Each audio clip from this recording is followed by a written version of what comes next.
Hi, and welcome to the third Muse on the Introvert Biz Growth podcast, the show where I talk to introverts who grow their business and make a difference.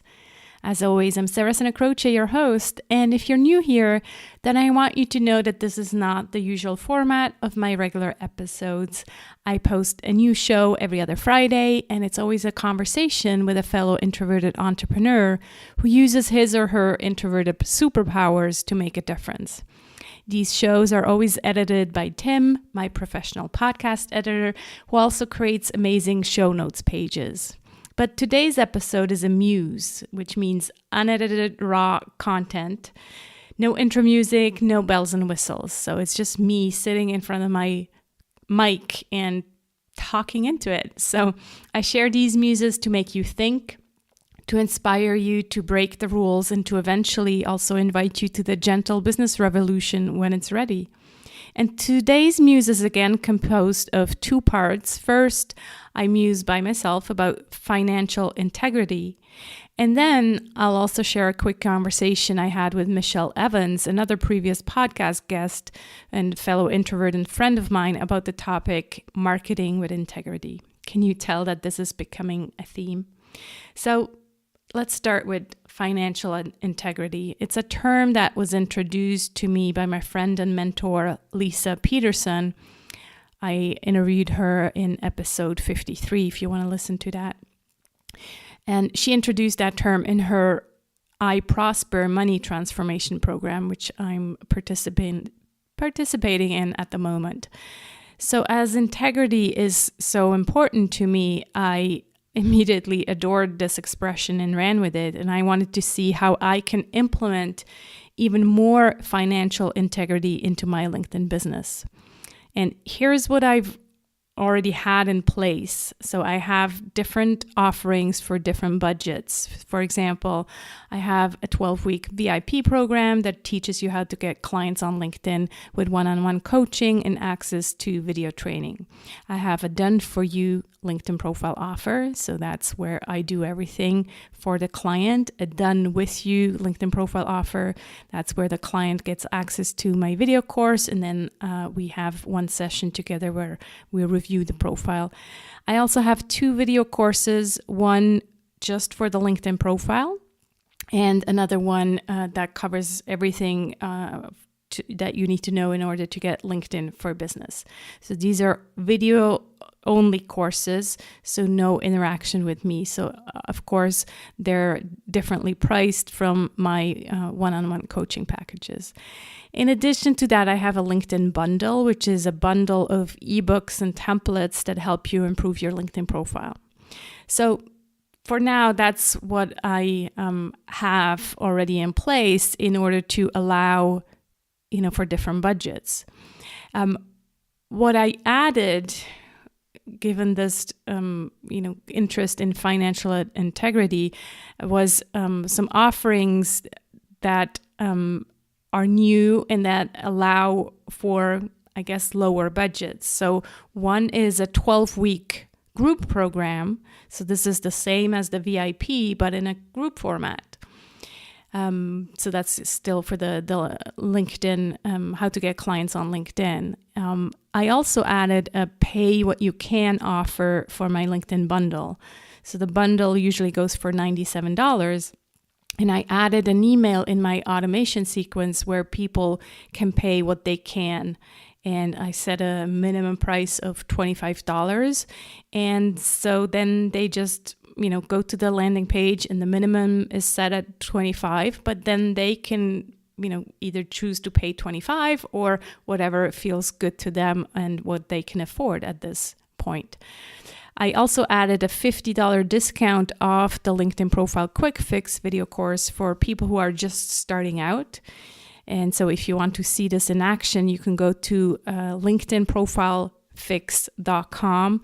And when you go to the checkout page and then try to leave this page and close the page, a video will show up in which I reveal the coupon code. So that's for people who are just starting out, who need kind of an incentive to get started, but can't afford the full price. So the idea here is to offer a lower price, but of course, at the same time, also make the sale. So it's really the idea of financial integrity, I guess, for me, is to have a win-win situation. So putting these offers in place really felt good to me, not to mention the nice emails I receive in return from the pay what you can offer. They're really touching emails because I guess it's not something that people are used to, and so they're just very appreciative. Now, of course, there's much more to financial integrity, not just these different pricing options, but essentially to me, it means living by my values, and that also means not always putting the money first. So saying no if you don't think that if you think that you can't really help a client because, maybe he comes to you with wrong expectations and you just see his situation and decide, you know what, I think either we're not a good fit or it's too early. And so financial integrity in this case means just saying, look, be honest and say, I don't think it's a good time for us to work together.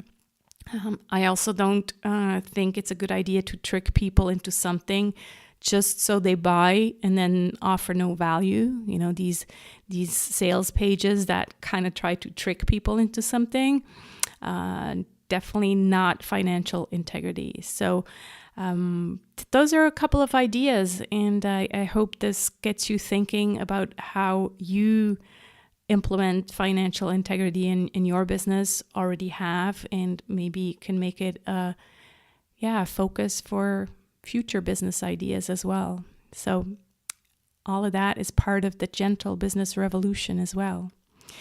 Now, as promised, here's my conversation with Michelle Evans about the topic marketing with integrity and what that means to her. Enjoy. Hey, Michelle, so good to speak to you again. Yeah, thanks for having me back, Sarah. Yeah, that's great. So I wanted to just kind of go over this question, like I mentioned to you, marketing with integrity and what that means to you. So what comes up for you when you hear that word?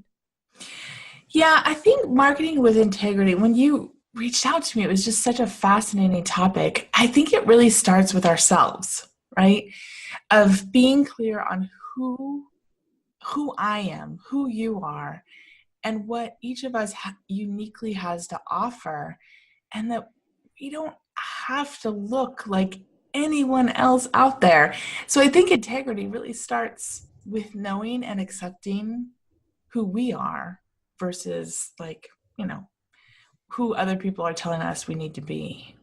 So did you experience something that made you realize that? Or maybe you first also kind of, like a lot of people, try to be someone else and then you're like, oh, this doesn't work for me. Yeah. I mean, yes, I've gone through a few iterations of this, but really the biggest one is when back in 2015 and 2016, I joined this mastermind, and the coach was a multi-7-figure-a-year coach, big personality. And at that point, I felt like, the biggest missing piece in me and in my business was selling. Like, I just didn't feel super confident and super clear on how to really sell my services and my offers. And she is an absolute master at it. And I was like, okay, I'm going to sign up. I'm going to do this mastermind. And the problem is that I was trying to become her, and her personality was about as opposite of mine as you could possibly get. So as she's up on stage in front of, hundreds of people just selling the heck out of what she does, I'm sitting there going, like, I'm not afraid to get up in front of people, but I don't have that energy. And if I tried to be that giant personality, like she was singing Broadway tunes and she's like just like loud and just tons of stuff, and I was like, that is not me. That is not how I show up. And if I tried, I would probably like pass out as soon as I walked off the stage. And I'm sure that I wouldn't be successful because it wouldn't be authentic to who I am. And it took me a while of going, I went to over 50 events on this coach's direction in a 9-month period. And I was getting lots of people to sign up for my email list, but I wasn't selling anything, even though that's what I was trying to get from her. Mm-hmm. And finally, at the end of that, I was just like, you know what? I need to stop. I need to be me, and I need to trust that I am enough as I am and that I can just keep getting better. But I can't be her. When I get up on stage, I am not that person. I am the person that wants to deliver value. I want to connect. I want to just be in a different energy, and that's okay. It's just that I have to figure out how that works for me and my business. Mm-hmm. And that was the biggest aha, Sarah. Right. It's still interesting to me, though, how you were convinced at the beginning that this is who you had to become in order to be successful, right? Yeah. It's so out there. These personalities, obviously, they're out there, they're visible, and that's kind of the marketers that we look up to because they're seen. And so I find it interesting that even us introverts are like, okay, I just gotta push myself and I have to become that person until we, painfully realize, well, I guess it's not working.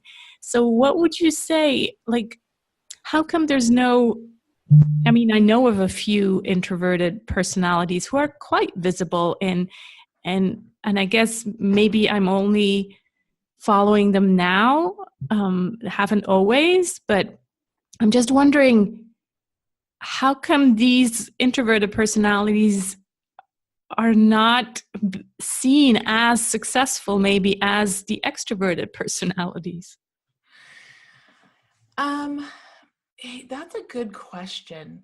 And the more that I have gotten comfortable with my own energy and with who I am, the more that I find other examples of people who are embracing their own way of doing it.